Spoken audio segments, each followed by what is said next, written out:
Bonjour à tous et à tout le monde. Déjà, je suis très ravie de partager ce moment avec vous. C'est la première pour Trend de Tendance faire ça en français parce que je fais ça très souvent en russe.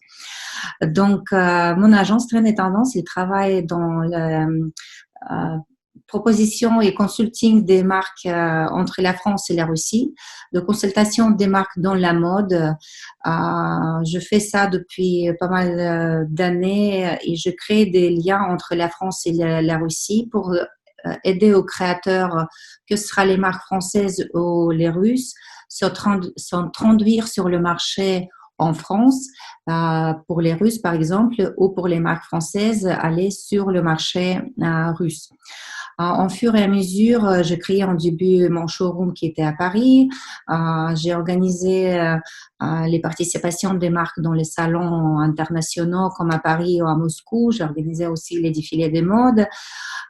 Donc, en fur et à mesure aussi, quand j'ai commencé à faire les masterclass en Russie, j'ai compris que les créateurs, ils ont besoin de beaucoup d'informations. Surtout aujourd'hui, la formation, elle est très rapide. On a besoin aussi avec l'internet, ça fonctionne très très vite. Ça va très vite les informations et on ne sait pas quelle information bien choisir aujourd'hui parce qu'on trouve tout sur internet. Donc c'est à partir de ça aussi j'ai créé les masterclass.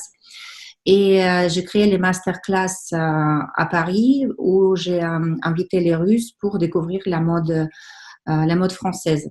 Ce qui était très intéressant aujourd'hui aussi à savoir que, par exemple, quand on va dans les défilés de mode, on voit tous aujourd'hui les blogueurs, les influenceurs qui sont invités en masse dans les défilés de mode, qui filment le défilé.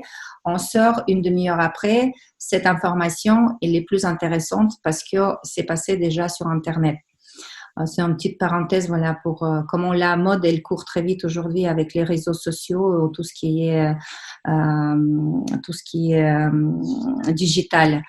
Et parallèlement avec mon travail de l'agence, j'ai créé le festival de mode et de textile à Cambrai, qui était pour la première édition l'année dernière en octobre à Cambrai, entre Cambrai et Caudry. Et c'est vrai que j'ai découvert en fur et à mesure que le Nord, c'est vraiment la terre de textile et il y a beaucoup, beaucoup de choses à faire et je pense que c'est très intéressant aussi de faire ce mélange international. Mais il y a toujours le barrière qui existe entre la langue, donc le barrière linguistique il faut traduire au russe, il faut traduire en français. C'est pour ça aujourd'hui on parle que en français et après on verra cette vidéo peut-être sous-titrée en russe pour mes amis russes. Et je suis très contente aussi de faire cette vidéo aujourd'hui et partager ça avec vous tous et présenter Alice Léou et Natacha Ruiz qui ont écrit un livre qui s'appelle Le guide de la mode éco-responsable. Et je trouvais c'est très, très intéressant et important de parler de ça aujourd'hui avec vous les filles, parce que c'est dans l'air du temps.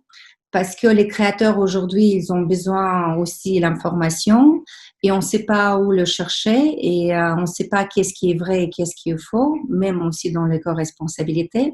Donc, je vous laisse déjà la parole de vous présenter et on va commencer par Alice. Voilà. Et je vous laisse vous présenter, les filles. Ok. Bonjour à tous et merci Mila de faire cet espace pour qu'on puisse s'exprimer. Donc, avec Natacha, on a écrit ce livre et on est dans l'industrie textile depuis une bonne dizaine d'années. On s'est rencontrés sur les bancs de l'école, une école de commerce spécialisée dans le textile.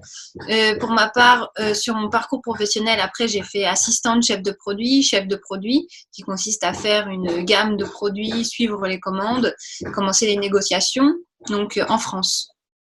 Ensuite, je me suis dirigée vers les pays de production. Étant de nature très curieuse, j'ai voulu aller voir comment ça se passait dans les usines et j'ai été embauchée pour faire des développements de produits directement dans les usines et faire du sourcing d'usines de production. Donc, c'était au Vietnam, mais on s'occupait aussi des réseaux Chine, Cambodge. Et on se rend compte des moyens de production, des conditions de production. Et ensuite, je suis rentrée en France en 2016 et j'ai commencé à faire de l'audit social. pour vraiment comprendre toutes les conformités et d'un point de vue légal, comment ça pouvait fonctionner pour avoir des conformités un peu plus justes dans les usines. Et ensuite, que j'ai rencontré Natacha à nouveau. On s'était un peu perdu de vue avec nos parcours et on a décidé de communiquer sur à la fois ce que va vous expliquer Natacha sur son parcours et le mien qui est aujourd'hui la production textile. Qu'est-ce qui est vertueux, moins vertueux, juste, moins juste, Chine ou bien Portugal, quel est le mieux aujourd'hui, les matériaux plus ou moins impactants, comment faire les choses différemment aujourd'hui qui puissent avoir plus de sens pour les consommateurs, pour ceux qui la créent et pour les pays de production. Donc voilà, aujourd'hui moi j'en suis là, je suis plutôt pas spécialiste, mais celle qui est plus sur l'aspect social de la chaîne d'approvisionnement dans le textile. Voilà pour mon parcours et pour ce que je fais et ce que j'ai apporté au livre. Oh, c'est très intéressant, c'est super, merci beaucoup. Et toi, Natacha? Alors moi, pour faire un petit résumé, moi là-bas, je suis issue d'une formation en communication et ensuite j'ai rejoint l'ISTA, donc c'est là où j'ai rencontré Alice, où on a été formé à être chef de produit. Et moi, j'ai toujours eu tout ce qui est communication, distribution des marques qui était plus en fait dans mon champ d'action. Donc après avoir fait mon alternance dans une marque de mode à Strasbourg où justement j'ai vraiment vu comment créer une marque de A à Z. Enfin voilà, parce que c'était une marque où on n'était pas une grande équipe, donc j'ai pu voir vraiment les différentes étapes. Suite à ça, je suis partie aux États-Unis. Et là-bas, je voulais découvrir plus la partie créative, puisqu'à l'ISTA, on était plus sur la partie, on va dire, technicité, comment on fait un fil, comment on fait un tissu, un tricot, et aussi toute la partie marketing, vendre, etc. Mais on n'avait pas ce côté création, donc plus couture, dessin. Donc, je suis partie à New York, et là-bas, j'ai étudié justement cette partie plus créative. Et j'ai collaboré avec un collectif de marques éco-responsables. Donc, c'est là-bas que j'ai vraiment découvert l'univers de la mode éco-responsable qui en France était déjà présent mais pas forcément très connu du grand public. Donc là-bas, j'ai découvert plein de créateurs qui avaient énormément de choses à faire et leur volonté vraiment d'être solidaires aussi entre eux, parce que souvent on avait une image de la mode où c'est un petit peu voilà, chacun pour soi, dans la superficialité, etc. Et là, on découvrait tout un autre monde. Et ce qui m'a donné vraiment envie de m'impliquer davantage dans ce mouvement, c'est en rentrant en France où je me suis dit, je vais essayer de voir comment moi aussi je peux participer au développement de cette mode en France et de connaître, rencontrer des personnes. Donc après avoir participé à Soétique avec les créateurs américains, j'ai finalement rejoint la Fédération française du prêt-à-porter féminin, où là-bas j'ai été environnée de tous les acteurs du secteur. Mais très rapidement, je me suis sentie limitée dans mon action en tant que salariée, donc j'ai monté ma première société. Donc c'était en 2012-2013, où à l'époque, il n'y avait pas encore beaucoup de moyens de promotion et de distribution de marques éco-responsables. Et donc à l'époque, on a lancé une plateforme qui était à la fois un magazine, un e-shop et des concept stores éphémères. Donc c'était encore le démarrage des pop-up stores à l'époque, où on présentait justement des marques, des créateurs de mode et lifestyle qui avaient des valeurs, qui avaient cette volonté de respecter l'humain et l'environnement. Et par la suite, je me suis aussi rendu compte qu'on ne pouvait pas rester qu'entre nous. Et donc, j'ai voulu toucher aussi, on va dire, le grand public en participant à des projets de séries télé pour faire connaître en fait ces marques. Et puis après, du coup, j'ai monté Poesia en 2017, où là, c'est véritablement, j'ai vu un vrai besoin des marques d'être accompagnées en fait dans leur développement. Et donc là, aujourd'hui, je propose un accompagnement à 360 degrés où, avec Alice, justement, on essaye de proposer à la fois de les accompagner sur leur stratégie, sur leur vision, mais aussi sur leur développement produit. Voilà, en résumé un petit peu mon parcours. Et puis tout ce qui est événementiel, toujours fédérer et créer des synergies entre les marques et mutualiser les coûts en fait pour pouvoir les aider à se développer davantage. Merci beaucoup. J'espère que ça va bien plaire à nos écouteurs parce que c'est vrai que c'est très, très enrichissant vos parcours. Et donc, dites-moi, comment cette idée, est-ce que d'écrire le livre, est-ce qu'il est venu pendant que vous étiez rencontrés sur votre banc de l'école ou comment cette idée elle est venue sur cette collaboration? Elle est venue après, quand on s'est revus. Mais en fait, moi, je pensais déjà un petit peu ça quand je suis rentrée du Vietnam en France, où ma maman, mes amis, mes proches me disaient moi, j'achète quoi? J'achète où? Qu'est-ce qui est fait par des enfants? Ou qu'est-ce qui est fait dans de bonnes conditions? est-ce que c'est mieux le polyester ou c'est mieux la viscose? Et je répétais un petit peu les grandes lignes en me disant, bah, tu vois, avec ce label, ça se permet de voir qu'il n'y a pas il n'y a pas ça, là ils ont vérifié ça, la viscose c'est pas forcément mieux, mais regarde le tencel. Et puis je me disais mais il faut faire un petit leaflet, et donc c'est à ce moment-là que j'ai rencontré Natacha, et j'ai vu qu'elle était passionnée et qu'elle était ambitieuse et qu'elle était force de proposition, et je me dis ah mais c'est elle qui va m'aider, et je lui ai donné un petit leaflet sur la consommation alimentaire où on expliquait comment acheter ses œufs, comment acheter sa viande. C'était vraiment le basique du basique, et j'ai dit il me faut juste ça pour le textile, pour le distribuer à la sortie des magasins, et juste oui continuer à acheter ce que vous achetez, mais comprendre au moins l'impact des matières et ce qui est plus vertueux, moins vertueux, pour éduquer ou commencer à passer l'information. Le coton, oui, mais lequel? Un audit, c'est quoi? Les basiques du basique de la responsabilité sociétale d'entreprise. Et donc, on a commencé avec quelques pages, et au fur et à mesure, ça a commencé à se transformer en plus grand. On s'est dit, il faut partir du début et expliquer comment est née cette industrie, comment les dérives ont commencé, qu'est-ce qui est encore vertueux aujourd'hui et où est-ce qu'on peut aller. Et aujourd'hui, en tant que consommateur, comment je peux faire au mieux en allant dans les magasins et dans ce qui est proposé, et est-ce qu'il y a d'autres choses qui sont proposées. Et c'est là qu'on a commencé à sortir un truc un peu plus gros, quoi. C'est bien, c'est bien. Il faut bien montrer, parce que c'est vrai que moi, malheureusement, je ne peux pas montrer. Et à l'envers aussi, oui. Voilà, vu que moi, je n'ai pas le vrai bouquin, voilà, je peux montrer que sur mon ordinateur. Et d'ailleurs, justement, c'est ça aussi ma question. Cet livre, est-ce que ça peut être est-ce que ça peut s'intéresser justement les créateurs qui créent le marque, ou déjà maisons de mode qui existent, ou c'est consommateurs? Bah, à l'origine, on va dire que c'était plus pour donner les clés en fait aux consommateurs pour devenir acteurs de sa consommation justement. Mais on se rend compte que finalement, c'est un livre qui concerne en fait tout le monde en fait, c'est-à-dire aussi bien les professionnels que le grand public. Et moi, dans mon parcours justement, ce que je me suis rendu compte, c'est souvent le public ne se rend pas compte comment on fabrique un vêtement, comment on fabrique des produits, les coulisses, le temps que ça demande pour les créateurs quand ils font du fait main, quand ils fabriquent avec en petite échelle, etc. Et à l'époque, j'avais déjà envie en fait de sensibiliser le grand public en faisant ces événements, les rassemblant, en leur permettant de discuter avec les créateurs, et dans l'idée même un jour de faire des émissions, d'aller dans les coulisses pour montrer en fait comment ça se passe. Et d'où à l'époque c'était raconter les histoires en fait, parce que derrière chaque projet, il y avait une histoire, il y avait une volonté de proposer des engagements. Et on sort justement de toutes ces chaînes de magasins qui proposent en fait des produits qui n'ont pas d'âme. Et dans la création des créateurs, c'est vraiment, il y a une âme en fait. C'est quelqu'un derrière qui propose un produit qui part de son potentiel créatif et qui le propose au public. Donc c'est aussi l'idée à travers ce guide, c'est de sensibiliser à se dire qu'il faut redonner du sens à son vêtement, à pourquoi on l'achète.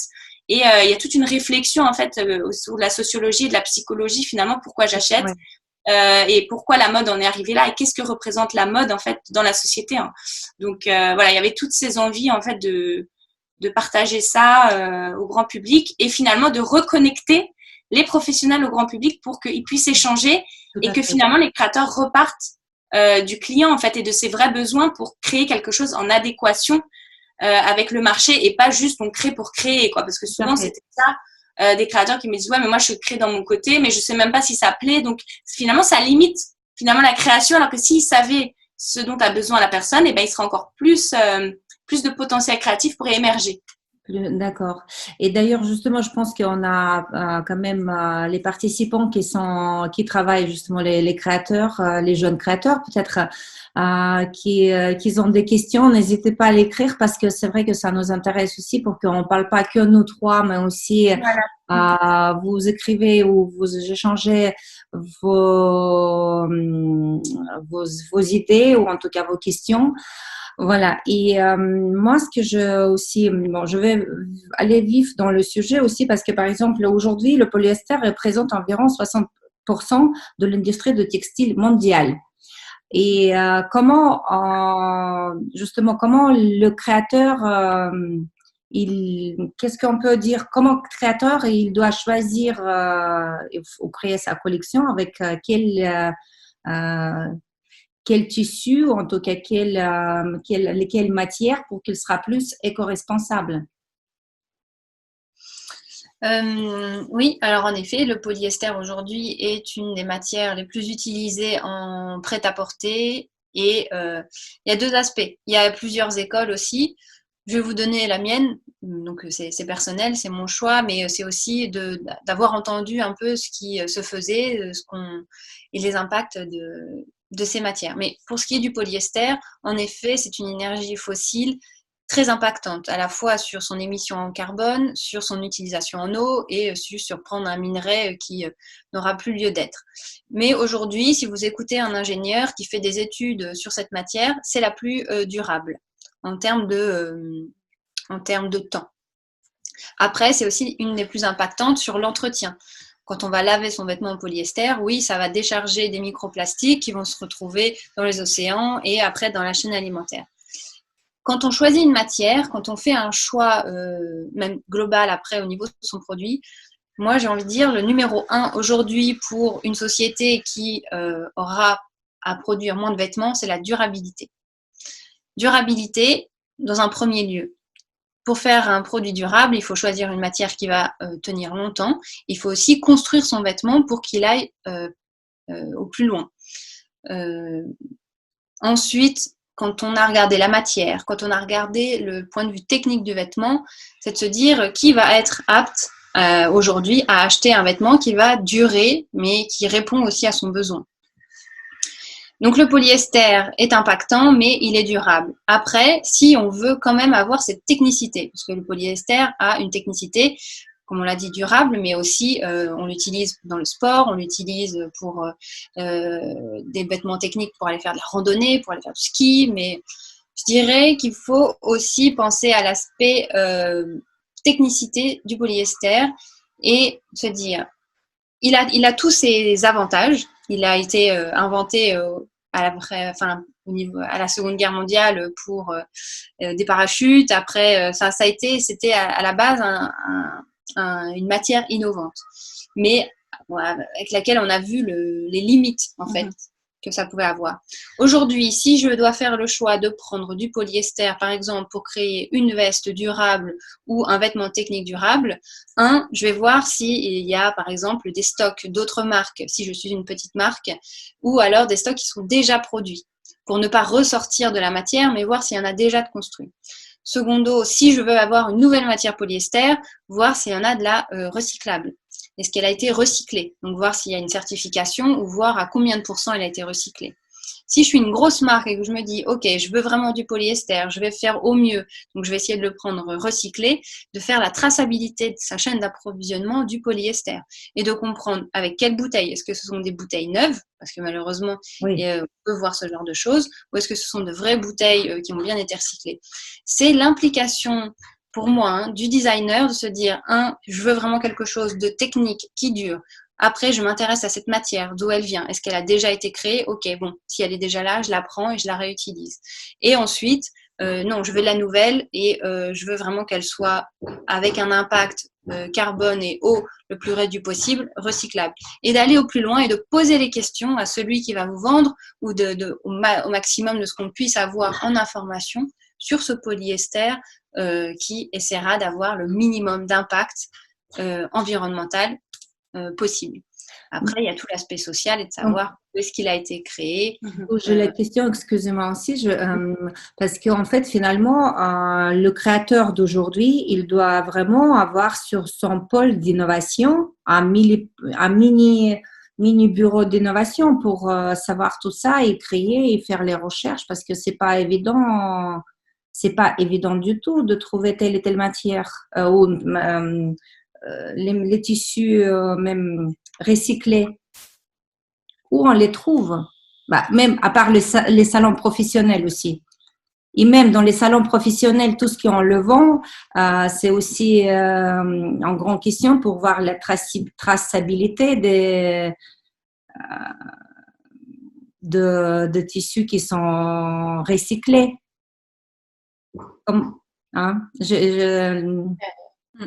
Je suis une grosse marque, je vais dans les salons, je regarde les certifications sur type GRS et je demande du coup quelle est la traçabilité sur ce tissu que je peux avoir quand je suis assez important avec un minimum de quantité que je peux me permettre d'aller voir des gros fournisseurs avec des grosses quantités. Pour les plus petites, déjà faire avec ce qu'on a au niveau des stocks déjà polyester, si c'est recyclé, d'aller au maximum de l'information. Si c'est du non recyclé, d'avoir un rebut, donc un stock déjà produit. D'accord. Il y a par exemple, Valencia, elle nous pose la question, elle dit, mais cette création a souvent un prix plus élevé. Est-ce que l'éco-responsabilité dans la mode se démocratise? On vient au prix juste, en fait. C'est ça aussi la question, c'est à un moment donné, quel est le prix qu'on veut faire par rapport au coût de la production, le coût des matières. Et donc, c'est revenir à ce prix juste, arrêter les soldes finalement, parce que c'est ça aussi qui fait qu'il y a des prix qui sont pas forcément adaptés au marché. C'est aussi retrouver la qualité, rapport qualité-prix, parce que ça s'est perdu. On a des marques qui font des produits à 200 euros qui ne sont pas du tout de bonne qualité et d'autres qui vont faire moins cher mais qui vont être de bonne qualité. La mode éco-responsable, on dit que c'est cher, mais on a des gens qui vont payer 200 euros un produit qui n'est pas de qualité. Donc après, c'est aussi finalement un positionnement sur se dire, à partir du moment où on décide que le produit va respecter l'humain et l'environnement, il a forcément un coût, en fait. Donc, c'est aussi au consommateur, qui devient acteur, de comprendre la valeur de ce produit et ce que ça implique de le fabriquer et la valeur du travail, en fait, qui a été réalisé pour ces ouvrières, pour ces ouvriers, pour ces couturiers, pour ces couturières, en fait. Un vêtement, c'est complexe. C'est pas un yaourt, en fait.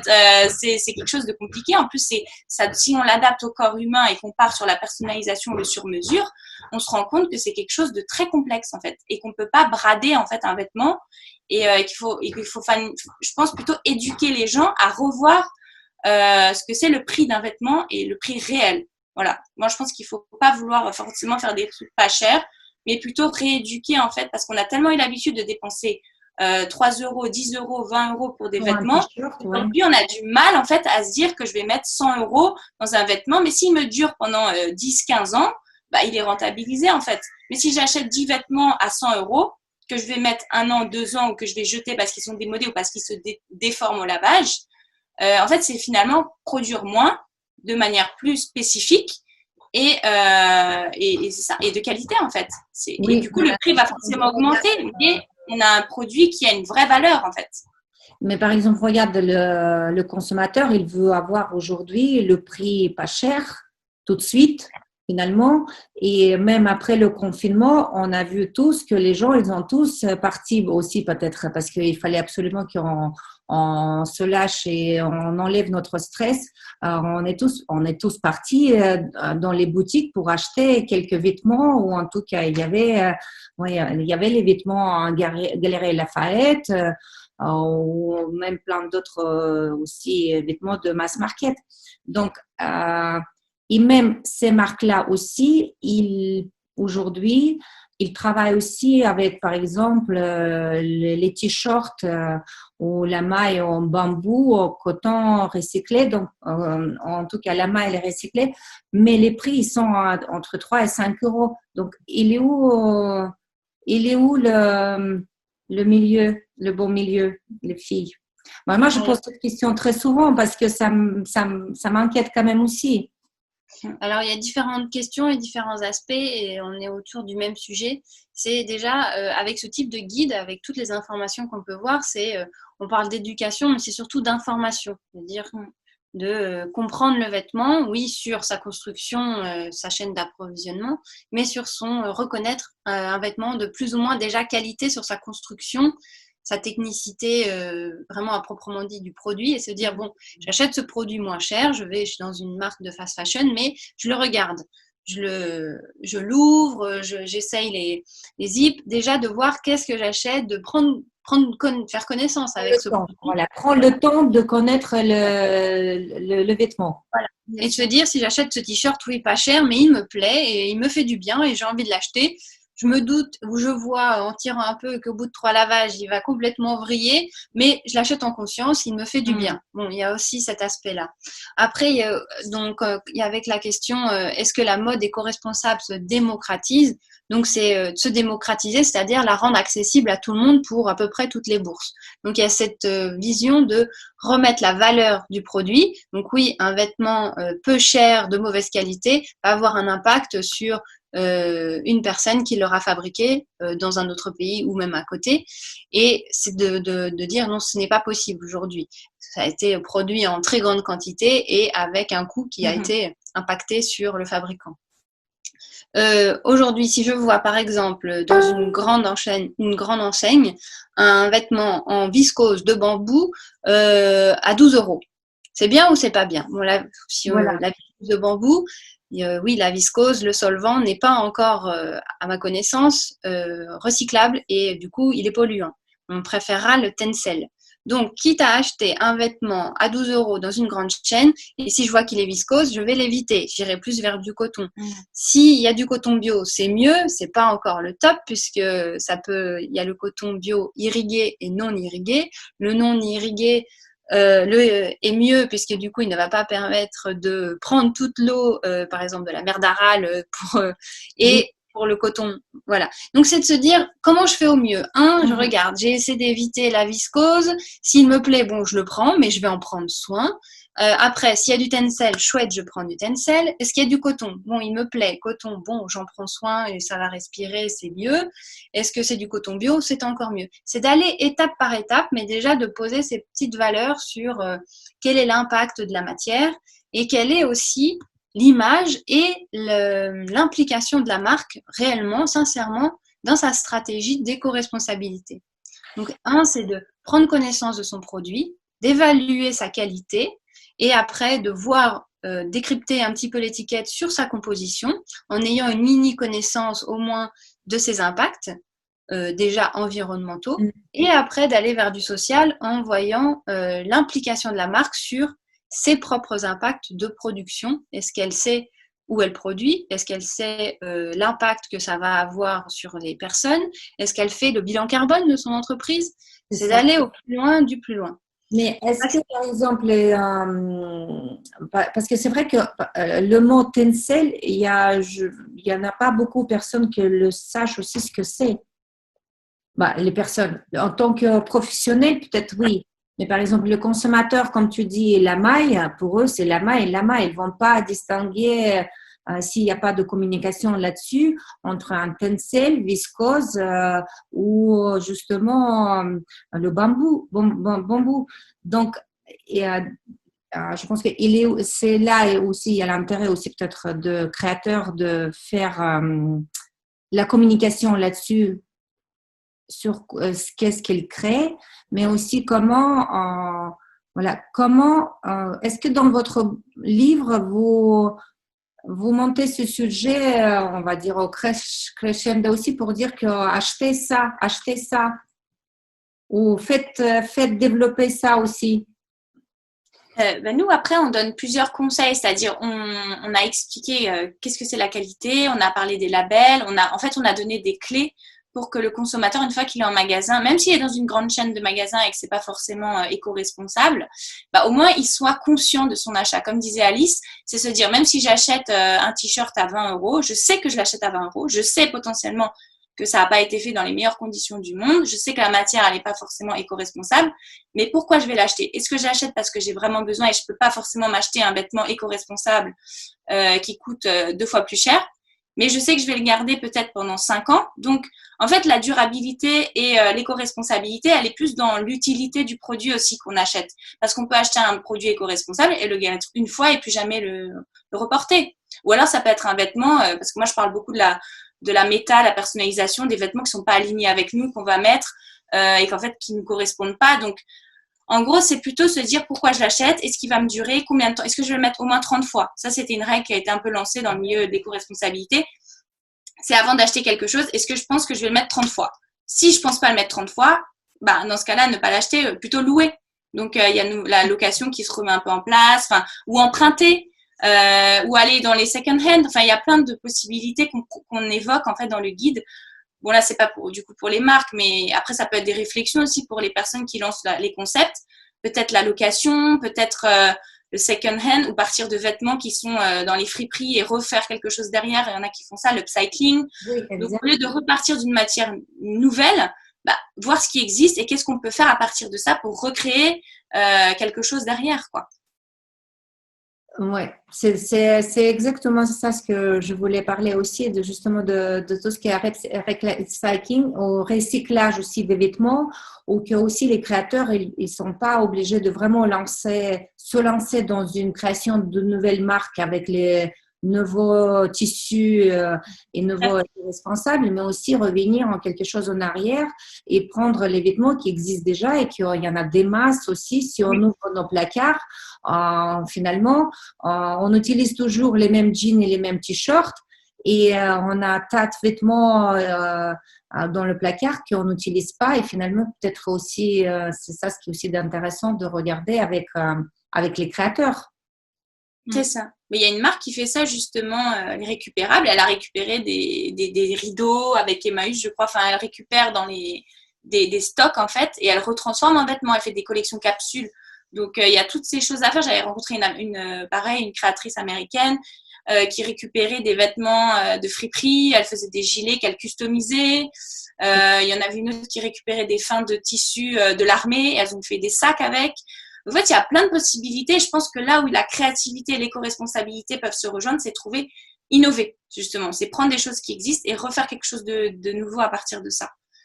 Et au lieu de repartir du coton, du lin, de repartir de matière naturelle ou de matière brute, c'est recréer quelque chose à partir de l'existant. Je pense qu'il y a une diversité à avoir, aussi bien pour nous consommateurs que aussi pour les marques, c'est la diversité. De ne pas se concentrer que sur un coton et qui sera le meilleur, mais c'est de se dire, est-ce que j'ai du lin à côté? Est-ce que le chanvre pourrait aussi fonctionner?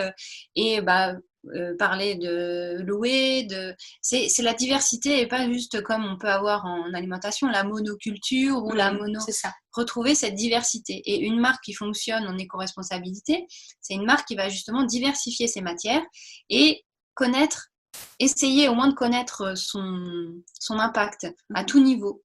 Et je voyais la question, comment savoir si le coton est irrigué ou pas? Moi-même, aujourd'hui, je vais dans un magasin, je ne le sais pas. Et bien, j'interroge. Et pour des marques pour qui je travaillais, tous les jours, on avait des questions de clientes. Est-ce que ce cuir, vous avez tracé jusqu'à quel moment? Vous êtes allé jusqu'à l'élevage? Est-ce que ce coton est irrigué? Pourquoi vous utilisez encore de la viscose? Et donc, c'est d'expliquer. Et c'est au devoir aujourd'hui des marques, et c'est pour leur image aussi, mais c'est à nous de leur poser des questions. Certifiez-moi que ce coton est juste. Avez-vous au moins pensé à l'impact? Et aujourd'hui, moi, si j'étais un entrepreneur, j'essaierais de diversifier mes matériaux, de faire au mieux, d'essayer de faire du plus durable et le plus solide possible, tout en essayant de m'adapter aux besoins de ma cible. Elle veut des paillettes, je vais essayer de trouver la paillette la moins impactante. Elle veut des fleurs ou elle veut un truc très simple. Oui. Le besoin de connaître l'impact de ce que je vais acheter, de faire au mieux pour que ça dure, mais aussi d'être sincère. Et ça, c'est la force des marques qui ont une stratégie RSE sincère, c'est de montrer, et c'est comme pour nous aussi, c'est de dire, eh bien là, je ne sais pas. Je vous le dis, j'ai vu que mon produit n'était pas 100% bien, mais j'ai envie de m'améliorer, mais pour l'instant, je vous propose ça et j'essaye de trouver mieux. Et vous l'achetez parce qu'il vous plaît ce produit, mais je vous le dis, j'ai vu qu'il y avait un impact à tel niveau. Et cette transparence au niveau de la communication, pour moi, elle est vitale. Pour que c'est à nous de poser des questions et à eux aussi de se poser des questions. Et aujourd'hui, malheureusement, le problème des marques, c'est qu'elles ne se posent même pas cette question parce qu'on achète un peu aveuglément. Et avec ce guide, on veut justement dire regardez ce que vous achetez, il y a du bon, il y a du moins bon, mais au moins posez la question pour que les marques se remettent en question, pour qu'il y ait de la RSE dans chacune des marques, pour qu'il n'y ait pas que des audits sociaux et pas que des audits environnementaux, mais pour qu'ils aillent sur place et qu'ils remontent leur chaîne d'approvisionnement. Et les marques aujourd'hui qui se créent, du type Veja, pour les chaussures, arrivent à une traçabilité de leur chaîne d'approvisionnement. Après, pour ce qui est style et qualité, je connais très mal, mais en tout cas, ils arrivent à remonter parce qu'ils sont partis de la base, en se disant on va partir de la matière première et on va remonter après jusqu'à la confection. Or, les marques qui sont déjà implantées et qui sont énormes sont des paquebots avec des chaînes d'approvisionnement et si on voit toutes les étapes, on hallucine. Hein. Même eux, c'est pas facile à gérer. On le voit bien en temps de crise, comme on a pu le voir là, quand les chaînes d'appro sont coupées. Bon. Toujours est-il que de remonter le flot de la rivière, c'est pas facile. Mais par contre, quand on part d'en haut, quand on part vraiment de la matière, c'est plus simple. Et aujourd'hui, c'est la chance qu'ont les petits créateurs, enfin je dis petits, mais les créateurs qui veulent faire des choses à plus petite échelle et avec plus de conscience, c'est qu'eux peuvent tracer dès le départ en choisissant sa matière. Et de voir et d'établir et de comprendre l'impact que ça peut avoir d'un point de vue social et environnemental.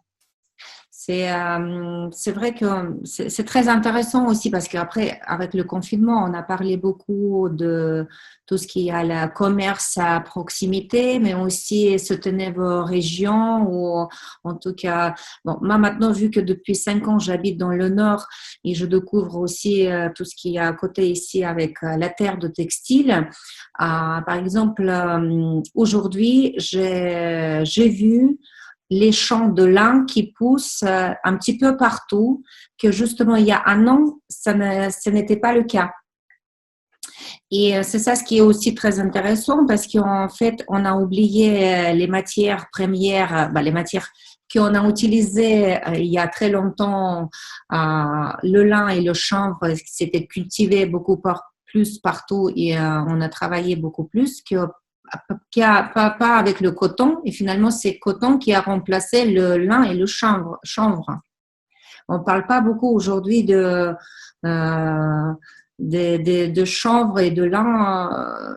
Voilà, si on va au magasin, on achète le t-shirt en coton.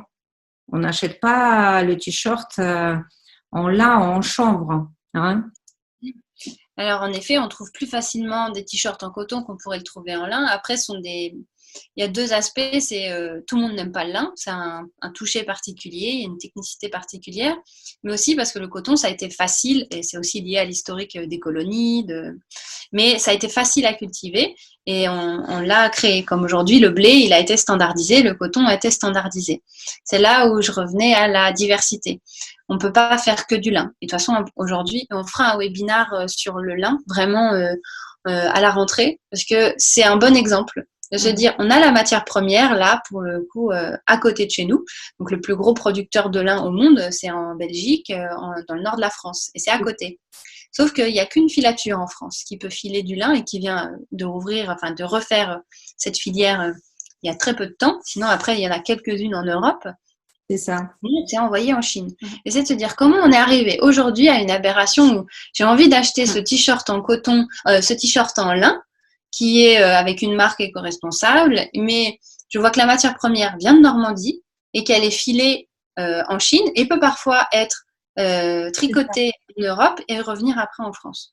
Et là, on se dit, bon, il y a une incohérence totale alors qu'il y avait du savoir-faire. Ok, il y a le prix derrière. Là, moi, je serais prête à mettre plus cher dans mon t-shirt en lin pour qu'on puisse récupérer, ou alors vous prenez du lin chinois, mais de rééquilibrer en fait ces incohérences de chaîne d'approvisionnement. Donc oui, on voit plus de coton parce que c'est plus facile à produire, c'est plus facile à vendre et il faut retrouver cette diversité au niveau des savoir-faire, au niveau des matériaux qu'on peut trouver autour.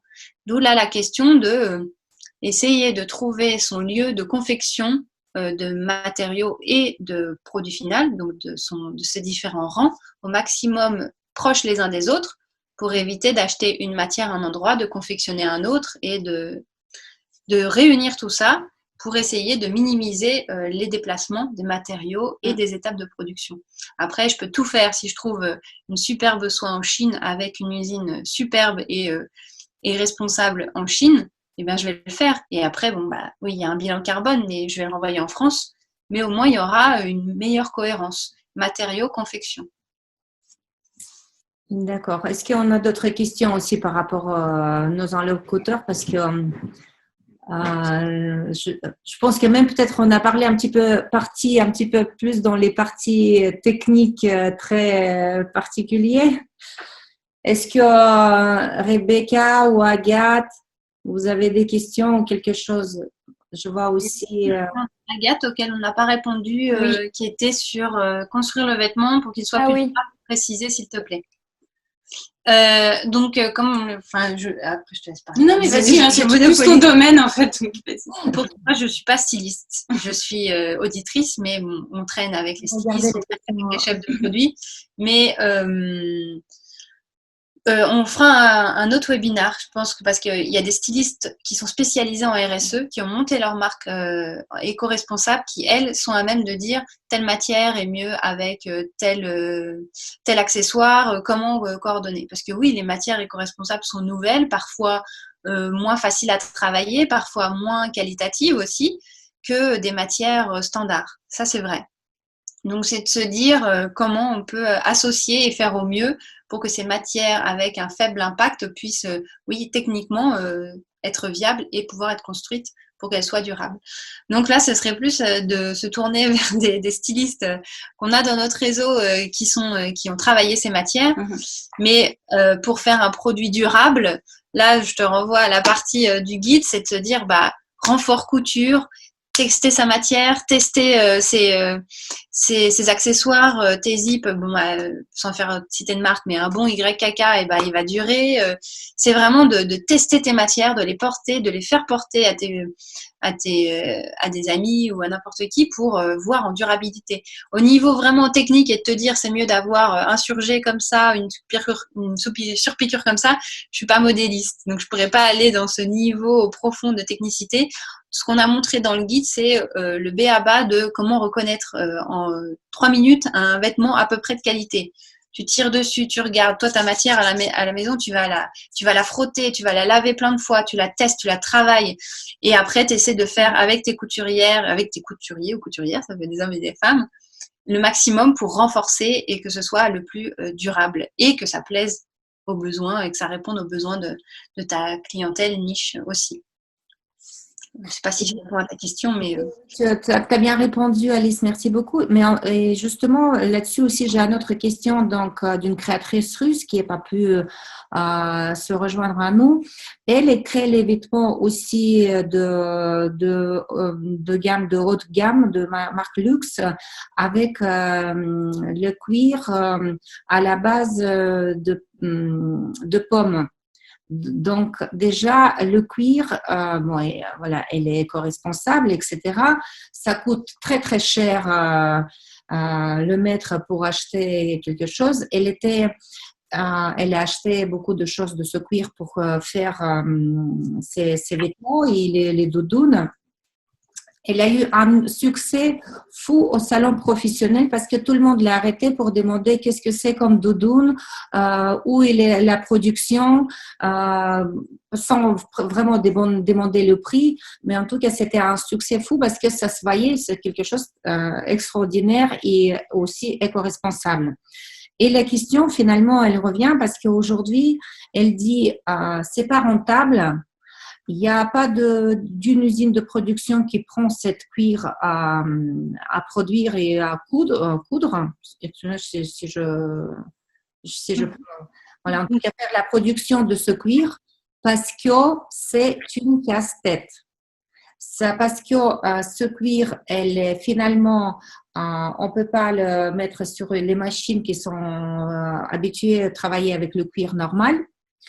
Et que finalement, à la fin, elle n'est pas forcément, entre guillemets, c'est pas le beau cuir qu'on a l'habitude de porter le blouson en cuir. Donc, on trouve ce problème pour la pignatex ou pour le cuir de vigne. Ce sont des nouvelles matières qui ne sont pas adaptées à des machines industrielles. Donc, tout dépend la quantité, la taille de l'usine. Mais ces nouvelles matières, oui, il faut réadapter les outils et c'est très technique et peut-être que ce sera à faire à la main. C'est revoir la production puisque on est sur des uniformités de matières, coton et cuir. Après, moi, je prône à 100% ces matières qui sont issues de matières naturelles pour remplacer des matières animales. Cependant, si on va dans la même mouvance que le polyester, qui est certes impactant, le cuir est impactant, il est issu aujourd'hui pour la plupart du temps, j'ose espérer, mais normalement oui, de l'industrie alimentaire et on prend les peaux. Aujourd'hui, cette peau, elle est là, on l'utilise et c'est la plus durable. C'est-à-dire qu'une chaussure en cuir, un bon sac en cuir, on peut le garder très longtemps. Et il y a des techniques de tannage végétal ou à la rhubarbe qui existent aussi. Donc, c'est comment faire au mieux avec un matériau à la base impactant, mais d'adapter pour éviter au maximum les intrants chimiques qu'on peut avoir pour la manipulation des personnes qui vont le faire et tout ça. Mais j'entends bien et là, je ne saurais pas répondre vraiment pour me dire, bon, bah, la solution pour coudre ton cuir de pomme, elle est là. Je ne sais pas. Et j'espère qu'elle arrivera à trouver l'usine, la machine ou même la main qui saura travailler cette matière. Mais en effet, faire des matières éco-responsables, c'est un challenge parce que c'est nouveau. C'est nouveau, oui. Mais en plus de ça aussi, ce qu'elle m'a dit, parce qu'hier, on a parlé longtemps au téléphone justement par rapport à ça. Elle m'a dit, écoute, même après la production de ce blouson, ça coûte très cher. Donc, comment le consommateur il est intéressé de finalement acheter ce blouson en cuir de pomme qui coûte très cher et que le produit de luxe, que finalement peut-être il va retourner chez un doudoune. On va pas prononcer le nom. Mais en fait, je pense que déjà, il faut se dire à qui elle veut vendre ce produit. Et c'est ce qu'on disait, c'est revenir en fait au client, en fait, à la niche. Quelle est sa cible, quel est son persona, et arrêter de vouloir vendre à tout le monde, en fait. À un moment donné, un créateur, il doit aussi se dire, je m'adresse à une typologie de personnes et je segmente en fait un maximum pour que finalement, quand je vais présenter ce produit, eh ben, les personnes, elles vont être co-créatrices, en fait. C'est-à-dire qu'il va avoir le retour directement de son client. Ça va lui éviter de produire en masse pour rien.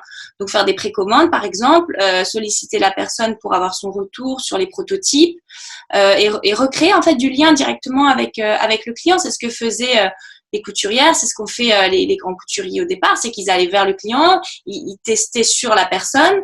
Et c'est ça en fait la solution. Ça va éviter de créer de surproduire et de détruire derrière des stocks inutilement en revenant finalement à la personne. Venir à son besoin, venir à son corps, revenir à la ligne du vêtement. Et ça s'est perdu. Et j'en parlais hier avec Monsieur Mochot de ce sujet qui est très très important dans la mode. C'est que la ligne du vêtement s'est perdue, l'architecture du vêtement s'est perdue. Avant, les créateurs, ils voyaient une personne, ils savaient comment confectionner le vêtement en accord avec la morphologie, l'architecture physique de la personne. Aujourd'hui, il y a de moins en moins de personnes, de couturiers qui ont ce savoir, cette technicité. Donc, c'est finalement se dire, c'est revenir au corps, c'est revenir à du sur-mesure, de la personnalisation, du semi-mesure, pour qu'on arrête de fabriquer dans le vide. Et je pense que là, c'est l'éco-responsabilité aussi. C'est ce retour au client, en fait, le rendre acteur de la marque. Et peut-être que cette dame, je sais pas, elle peut, oui, faire du sur-mesure et faire ses manteaux en cuir de pomme par un tailleur, et elle le vendra très cher, mais à une personne qui sera vraiment... oui, de toute façon, elle-même, elle est créatrice et elle fait tailler ces blousons parce qu'elle m'a dit, voilà, carrément, elle tire la peau par rapport le silhouette et à partir de ça, elle peut déjà donc voilà créer quelque chose parce que vraiment cette cuir, elle est assez difficile, mais assez difficile à travailler. Mais c'est vrai que aussi, voilà, après, on revient combien ça coûte un mètre de ce cuir, la production et finalement est-ce que rentable faire un seul blouson ou 3 blousons et vendre ça comme un produit de luxe? Oui, voilà, c'est ça. Ou est-ce que aussi, finalement, voilà, est-ce qu'il faut lancer ça à la chaîne? Et ce qui est plus difficile. Ça dépend de son business model qu'elle choisira. Mais oui, c'est vrai que par exemple, pour la Pignatex, au début, tout le monde était là, ah, génial, on va pouvoir le faire. Ils tiennent, aujourd'hui, j'ose espérer que ça va mieux, mais ils n'arrivaient pas à suivre les cadences de production parce qu'il y avait trop de demandes. Et on s'est rendu compte aussi au niveau durabilité que c'était limite. Donc, ils essaient d'adapter, d'innover, mais au moins, ils ont commencé. Les gens se sont intéressés à dire, ah, mais en fait, on peut trouver des alternatives. Et il y en a de plus en plus qui arrivent. Donc c'est du test, ça prend du temps mais au moins c'est bien quoi. Et puis on a envie quoi, les gens ont envie de ça. Oui, ça serait aussi. Oui, tout à fait. On a envie de avoir quelque chose de nouveau. Et est-ce que, par exemple, dans votre livre, on a des contacts des producteurs et des matières de première de sourcing où on peut trouver les fournisseurs? Bah, du coup, on a mis une personne, une consultante, Greeny Bird Dress, Caroline Legendre. Donc, elle fait partie des personnes qui sont spécialisées dans les nouveaux matériaux. Après, il y a un réseau de personnes qui sont spécialisées. Il y a des ateliers qui travaillent sur l'éco-conception. Donc voilà, il y a quelques personnes dans le guide qui sont un peu les pionniers dans ces domaines-là, qui sont référencés. Mm. D'accord. Et elle fait des formations du coup dans des grandes marques, des grandes maisons, et même eux en fait ils connaissent pas les matières. Donc elle vient et dit hey, moi j'ai essayé de faire cette matière avec du kombucha, moi j'ai essayé de faire ça. Vous avez vu la Pignatex a sorti un. Et elle, tout le monde fait son benchmark et son sourcing de matériaux. Et c'est comme ça, il faut que ça circule et que les gens commandent une fois, deux fois, qu'ils s'améliorent et ça se répand. Mais ça rejoint ce que je disais, c'est diversité, curiosité, il faut tester et c'est nouveau. Et donc, c'est ce que fait Caroline. Et elle est curieuse de tout, elle teste tout et elle le rapporte en disant, voilà, aujourd'hui, il existe tout ça. Celui-là, il est mieux pour ça, celui-là, il est mieux pour ça. Et vous, testez aussi. On a aussi une question, ferez-vous un webinaire sur sur le chanvre? En fait, c'est une très bonne question parce que justement, moi, peut-être webinaire, j'en sais pas, mais pour le festival de mode et de textile qui sera à Cambrai au mois d'octobre, moi, je fais inviter des Russes qui travaillent beaucoup sur le chanvre et qui créent pas mal de choses et innovations. J'ai justement donc ma collègue qui travaille là-dessus. Et bon, je vais vous communiquer de toute façon tout le monde qui est inscrit sur cet webinaire aujourd'hui. Je vais tout le monde à contacter aussi si on va créer quelque chose sur le chanvre. Mais au mois d'octobre, voilà, c'est de la Russie, on va faire venir les spécialistes et j'aimerais bien justement avec eux monter aussi un stand qui explique ce produit qui est très intéressant à travailler.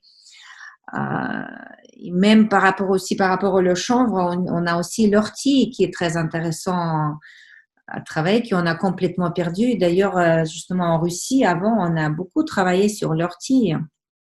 Donc, ces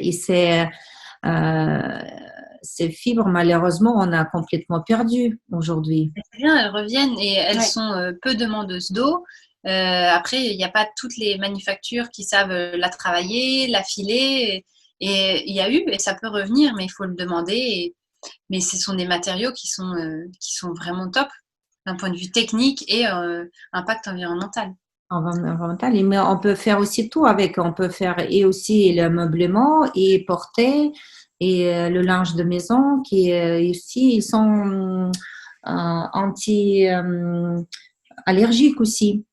Le temps que, par exemple, l'ortie, je pense l'ortie, elle est vraiment très, pas comme allergie qu'on peut avoir aujourd'hui. Et qu'est-ce que vous pensez aussi, les filles, aujourd'hui, le concept qui se lance aussi dans le slow fashion?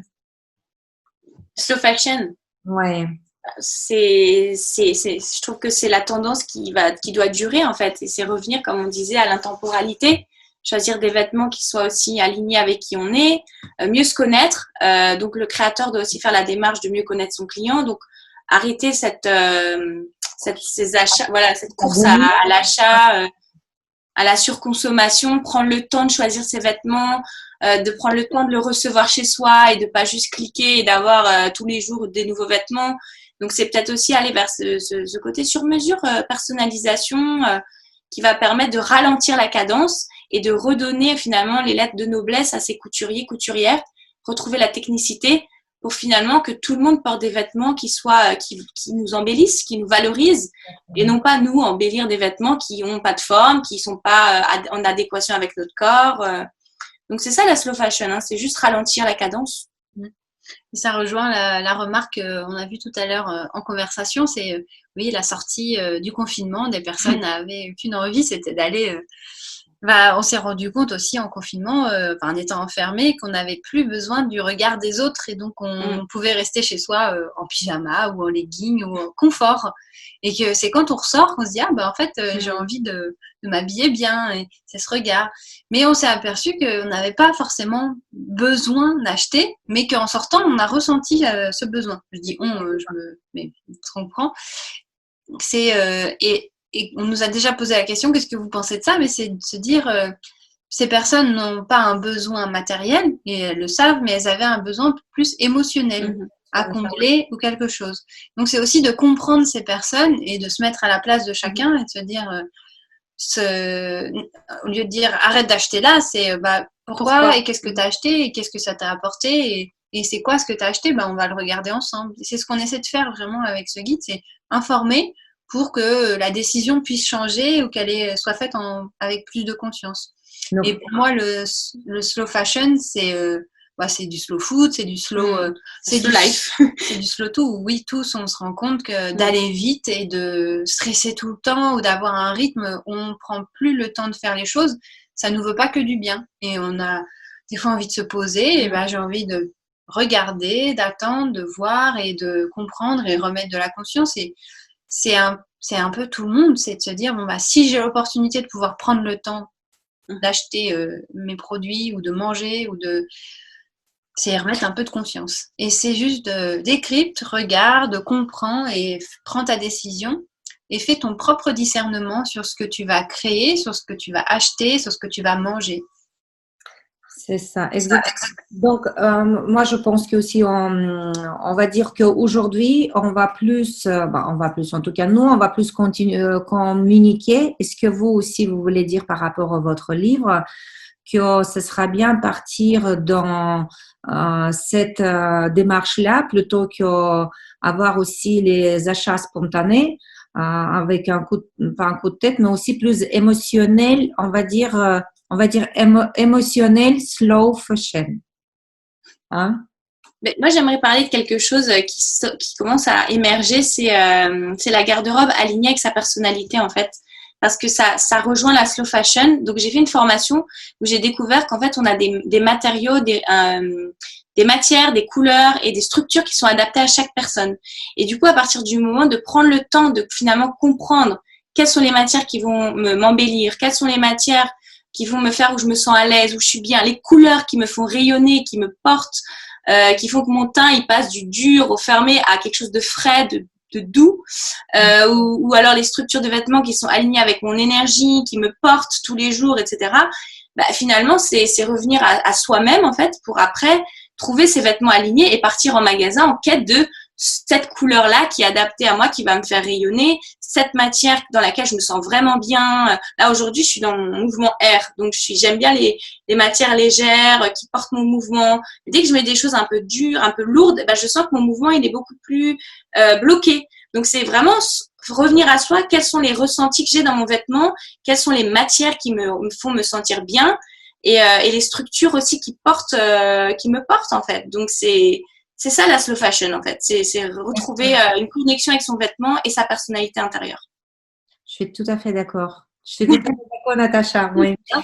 Et c'est Flora Duville qui a développé ça, la méta, pour les créatifs qui peuvent être intéressés, d'intégrer justement ce qu'elle propose dans leur processus de création, en se disant que finalement il y a des palettes de couleurs et qu'on peut travailler ces assortiments, ces automne, printemps, été, hiver.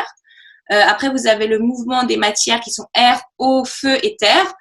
Et les structures ligne, cercle, losange. Donc, si ça vous intéresse, regardez le livre « Révélez-vous, votre garde-robe peut changer votre vie ».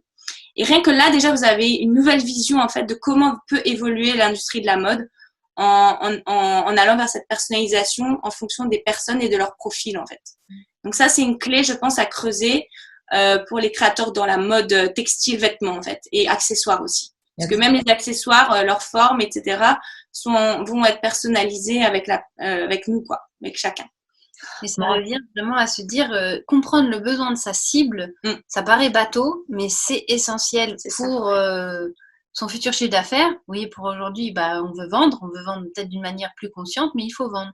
Donc, comprendre ce dont elle a besoin. Et ça rejoint tout ce que dit Natacha. Et aujourd'hui, on se rend compte quand même que pour les grandes enseignes et les grandes lignes, c'est très formaté, c'est harmonisé, enfin non, pas harmonisé, c'est standardisé.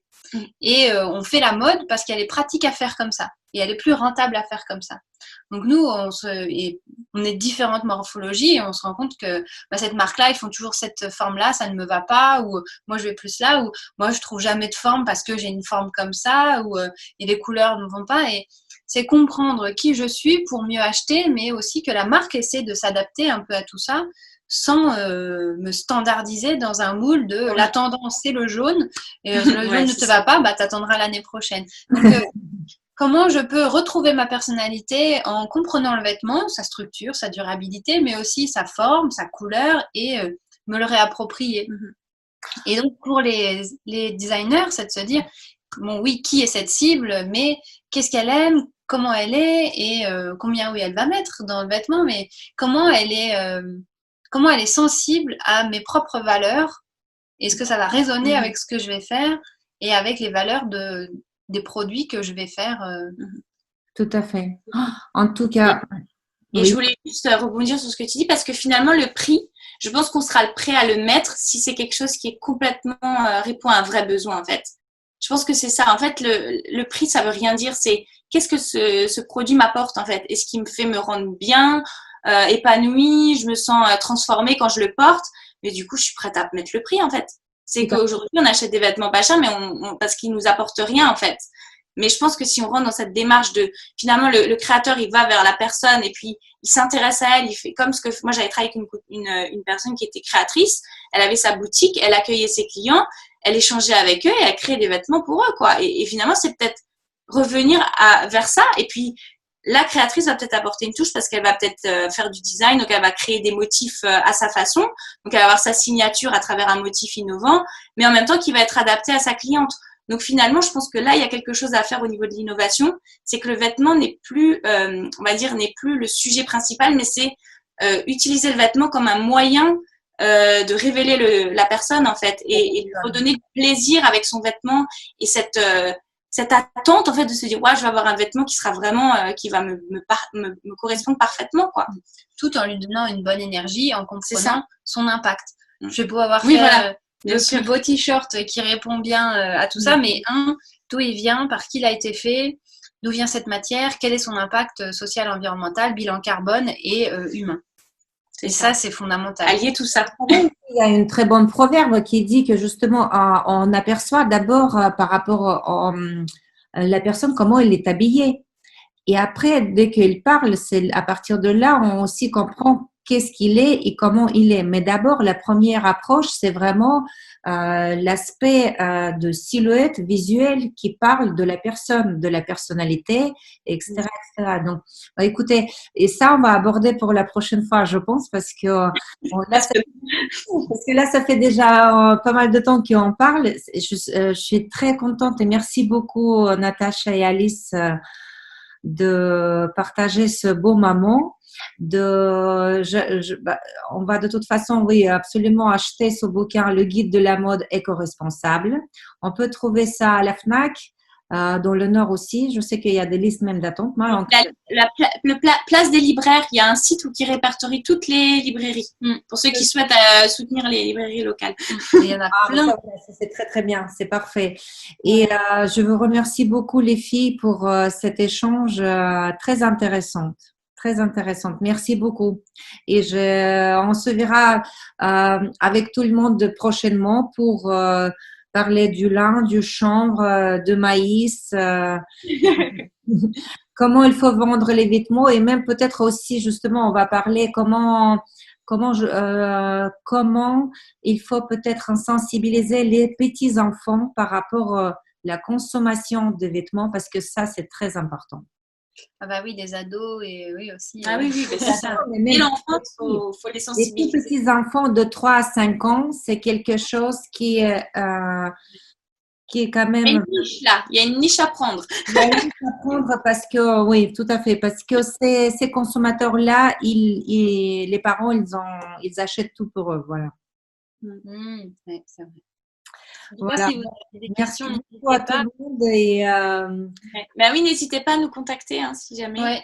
Parce Voilà. que les petits créateurs, ceux qui ont envie de créer différemment, c'est possible, c'est maintenant et les gens sont prêts à acheter ce genre de produit. Il faut juste bien l'amener, bien transparent, bien le construire et on apprend sur le tas. Et c'est une belle aventure. Exactement. Bon, bah, merci beaucoup.